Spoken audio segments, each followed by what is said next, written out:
ആരൊക്കെ ചേർന്നിട്ടാണ് ജനതാ പാർട്ടി രൂപം കൊണ്ടത് എന്ന് ഞാൻ പറഞ്ഞല്ലോ.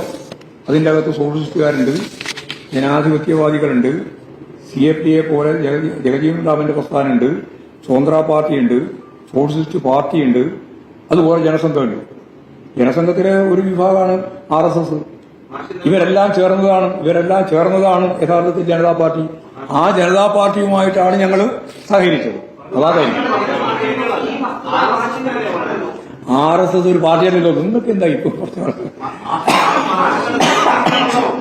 RSS നിങ്ങൾ മനസ്സിലാക്കേണ്ട ഒരു കാര്യം, RSS ഒരു രാഷ്ട്രീയ പാർട്ടിയല്ല. അപ്പൊ രാഷ്ട്രീയ പാർട്ടി എന്ന രീതിയിൽ CPMന് ഒരു RSSുമായിട്ട് ചേരേണ്ടത് പ്രശ്നം അന്നുമില്ല ഇന്നുമില്ല. എന്നാൽ ഇവരെല്ലാമായിട്ട് സഹകരിക്കുന്ന നിലപാടിലേക്ക് എത്തിയ അടിയന്തരാവസ്ഥയുടെ പശ്ചാത്തലമാണ് ഞാൻ അടുത്ത ഭാഗത്തിന്റെ ഭാഗമായിട്ട് വിശദീകരിച്ചത്.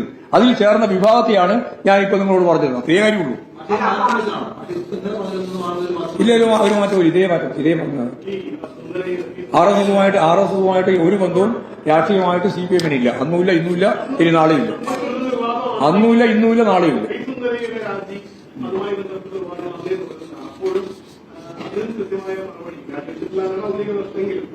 അല്ല, പി സുന്ദരയുമായിട്ട് ബന്ധപ്പെട്ട രാഷ്ട്രീയ പ്രശ്നങ്ങളെല്ലാം പിന്നീട് നടന്ന പാർട്ടി കോൺഗ്രസുമായിട്ട് ബന്ധപ്പെട്ട് കൃത്യമായ നിലപാട് സ്വീകരിച്ച് പാർട്ടി മുമ്പോട്ടേക്ക് പോയിട്ടുണ്ട്, സുന്ദരയ്യ ഉൾപ്പെടെ. അത്രയേ ഉള്ളൂ കാര്യം.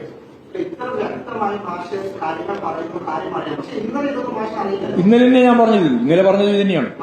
വെറുതെ പറയുകയാണെന്നില്ല. ജമാഅത്ത് ഇസ്ലാമിന്റെ താല്പര്യം സംരക്ഷിക്കാൻ വേണ്ടി നടക്കുന്ന ചില ആളുകൾ അതിനെ വളച്ചൊടിച്ച് നിലപാട് സ്വീകരിക്കാൻ ചെയ്തത്. അതാ പച്ച മലയാളം.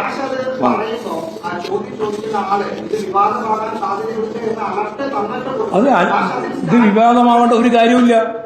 എന്തിനാണ് വിവാദം? 50 കൊല്ലം മുമ്പ് അടിയന്തരാവസ്ഥ കാലഘട്ടത്തിലുണ്ടായ ഒരു സംഭവം സംബന്ധിച്ചിടത്തോളം ചരിത്രത്തിന്റെ ഭാഗമായിട്ട് ഇപ്പം പറഞ്ഞത് എന്തിനാണ് വിവാദമാകുന്നത്? വിവാദമാക്കാൻ ഉന്നം വെച്ചുകൊണ്ട് നടത്തിയിട്ടുള്ള ശ്രമമാണെന്നാണ് കാര്യം. അതാ കാര്യം. അല്ലാതെ അതിനകത്ത് വേറെ പ്രശ്നമൊന്നുമില്ല.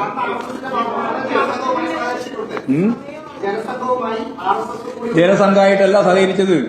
അന്ന് RSS ഉൾപ്പെടെയുള്ള ജനസംഘം ചേർന്ന ജനതാ പാർട്ടിയാണ്. ഞാൻ നേരത്തെ പറഞ്ഞില്ലേ, ഇനി വിശദീകരിക്കണമോ? നിരവധി പാർട്ടികൾ, നിരവധി ധാരകൾ എല്ലാം ചേർന്നാണ് ജനതാ പാർട്ടി ഉണ്ടായത്. അതിലൊരു ചെറിയ ന്യൂനപക്ഷം മാത്രമാണ് RSS. അത് നമ്മൾ നല്ലപോലെ മനസ്സിലാക്കണ്ടേ. ചരിത്രത്തിന്റെ ഭാഗമായിട്ടല്ലേ ഇത്. അത് 50 കൊല്ലം മുമ്പുള്ള ചരിത്രം വ്യക്തമാക്കിയതാണ്. അതും ഒരു ചോദ്യം ചോദിച്ചപ്പോൾ ആ ചോദ്യം മറുപടി പറഞ്ഞത് മാത്രമേ ഉള്ളൂ. അത്രയേ ഉള്ളൂ. അല്ല, ഇത് എന്താണ് വിവാദം ആവേണ്ടതെന്നാണ് ഞാൻ ചോദിച്ചത്. അതിന്റെ അർത്ഥം അതല്ലേ. 50 കൊല്ലം മുമ്പ് നടന്ന ഒരു സംഭവം സംബന്ധിച്ചിടത്ത് ഇപ്പം വിവാദമാവേണ്ട എന്ത് പ്രശ്നങ്ങൾ? നിങ്ങൾ ജമാഅത്ത് ഇസ്ലാമിക്കെതിരായി നിലമ്പൂർ നിയോജക മണ്ഡലത്തിലും കേരളത്തിലും ഞങ്ങൾ ഉയർത്തിയിട്ടുള്ള രാഷ്ട്രീയ നിലപാടിന് മറുപടി പറയാൻ കഴിയാതെ UDFനെ സഹായിക്കാൻ ഒരു നിലപാട് സ്വീകരിച്ചു എന്ന് മാത്രമേ പറയാൻ സാധിക്കുള്ളൂ. ജമാഅത്ത് ഇസ്ലാം അനുകൂലമായിട്ട്. അത്രയേ ഉള്ളൂ കാര്യം. അതാണ് ഞാൻ നേരത്തെ വിശദീകരിച്ചത്. ഒരു വഴിയും കൊടുത്തില്ല. ഒരു കാര്യവും അതിന്റെ അകത്ത് വിവാദം ഉണ്ടാക്കേണ്ട കാര്യമില്ല. ഇപ്പോഴുമില്ല, അന്നുമില്ല, ഇനിയും ഉണ്ടാവില്ല. നിരോധിക്കപ്പെട്ടിട്ടുണ്ട്. ഇതൊന്നും ഞാൻ പറഞ്ഞില്ല. നിരോധിച്ചുകൊണ്ടൊന്നൊരു പ്രസ്ഥാനം ഇല്ലാതാവില്ല. ആ ഒരു നിലപാടും ഞാൻ എടുത്തില്ല.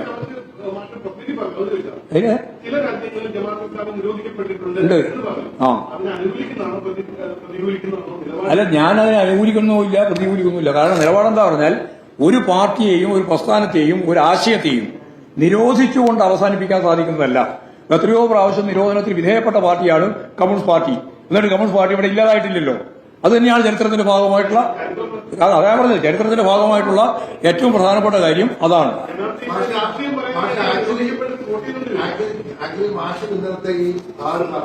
ഇന്നലെയല്ല, ഇത് മിഞ്ഞാമത്തെ പറഞ്ഞാണ്.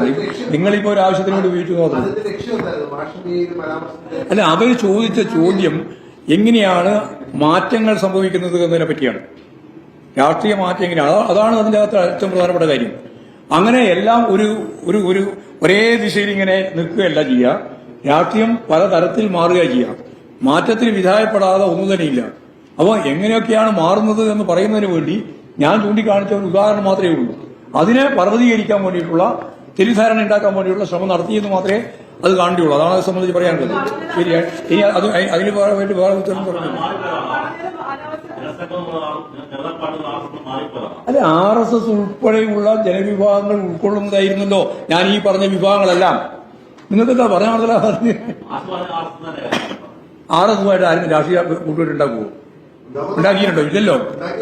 ഇല്ല. രാഷ്ട്രീയ കൂട്ടുകെട്ടിനെ പറ്റിയേ ഞാൻ പറഞ്ഞിട്ടില്ല. അടിയന്തരാവസ്ഥക്കെതിരായിട്ട് ഒരു മൂവ് ഡെവലപ്പ് ചെയ്തു വന്നു, അതിനെപ്പറ്റിയാ പറഞ്ഞത്.